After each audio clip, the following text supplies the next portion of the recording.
I want to introduce you to Matt Hamilton. Matt's book is, I like the title too, Through Travel and Error. Welcome back to Ottawa. Thank you very much. Good to have you here. Thanks for having me. For the past 10 years, you've been traveling the globe, my friend. I have. Well, a question pops into my head.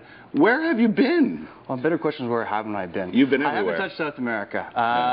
The spot that's in my heart is Southern Africa. Is that right? Is that where you spent most of the last decade? I probably spent about 4.5 years of the last decade in Southern Africa with a base in South Africa. Now, just to explain things a little, you're 24 years old. You get out of university. You're working for your dad's company. Your brother was a neighbor of mine up until a couple of weeks ago, and played golf with him a few times. And you decide, you know what? I got to do something else, and it's a story that's been told before, I think, to a certain degree. But you just hit the road. Well, life was passing me by. You know, I saw myself turning 65 years old, retired without having done anything. So, quit. Got rid of everything that was going to keep me tied down, gave away a lot of my clothes, and bought a one-way ticket to Scotland.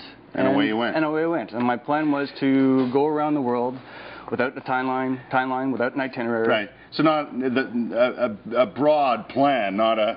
Oh, no. I was unhappy here. I really thought I had missed the boat on something, and I was going to go away and find myself and figure things out and get a bit of a better perspective on what I wanted and where I was from.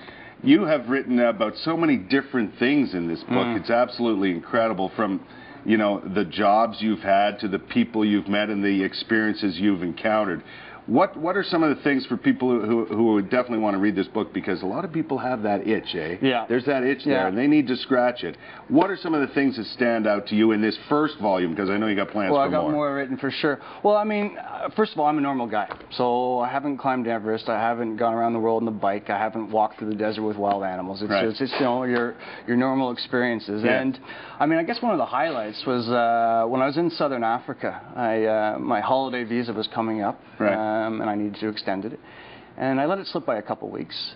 So I went into Immigration, Home Affairs, and gave him this story about how I was sick and my car was stuck in mud. And he said, no problem, but we're going to have to make you a prohibited person. Right. And I said, okay, what does that mean? What does that mean? He said, well, we take your mugshot, and we'll give you another 3 weeks to leave the country, but we have all your details where you're staying. And if you don't leave, alarms will go off, we'll come in, we'll arrest you, and we'll deport you.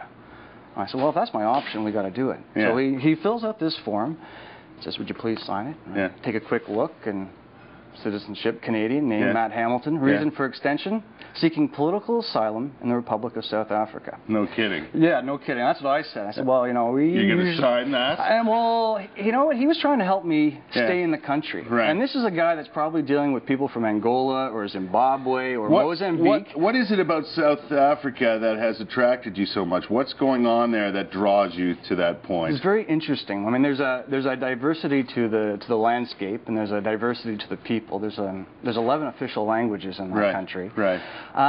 But it was a country that was going through a lot of change. You know, apartheid is still fresh in a lot of people's minds. So being there in the middle of it, being able to see the good versus the evil to really make it basic. I think you're witnessing an evolution of a people, of a country, aren't you? It's a redefinition of a country for sure. It was fascinating to be there. And now I was also living on a 17-kilometer white sandy beach watching the sunrise over the Indian Ocean. Well, that never hurts. And that just kind of made it a little bit easier to soak in. It was a fascinating place. Matt, you've done just about everything a man can do to earn a living along your way, because you didn't leave town with pocketfuls of cash, right? What have you done? What are your favorite jobs that you've done on the road? Well, I mean, I've worked on boats. I've pruned vineyards, which I would not recommend to anybody. That's the worst job on the planet. Pruning vineyards? Pruning, horrible work. A lot of bar work. It seems everywhere you go in the world, there's somewhere to crack a beer open. Let me ask you this. Are Canadians as well accepted around the globe as we think? We're loved. Are we? Yeah, we really are. And you know what? And I think it's well-deserved and earned. We're a good people. We're very friendly. We're very open. We smile and ask questions and like listening to the answers. That's good to know. Yeah. That is good to know. Yeah, it is good to know. Actually, it makes you kind of proud, doesn't it? You know what? It really does. There's a reason why we travel that flag on our pack. Listen, this is the first of a series of books you hope to write about your travels. The first of three. Where are you going next? Whew. How long are you staying in town? Just a few weeks? Till the snow comes. Till the snow comes, okay. I'm a warm weather person. I'm half tempted to spin the globe and do one of those, but I haven't touched South America. Yeah. So, Central America, I think, is calling. Maybe next. Costa Rica, Peru. Where can we find the book, my friend? It's available online right now, okay. And starting Monday, June 30th, it's going to be at the chapters on Rideau. Right down here? Just across the street, yeah. Excellent. Well, listen, a pleasure to meet you, my friend. Pleasure to meet you. Thank you very much for your time. Like I said, I know your brother, and I didn't realize it was you until he emailed me and said you're going to be talking to my brother. It's a small world. It is, indeed. Congratulations on So Far So Good, and we'll look forward to more of this. I think it's fabulous. Thank you very much.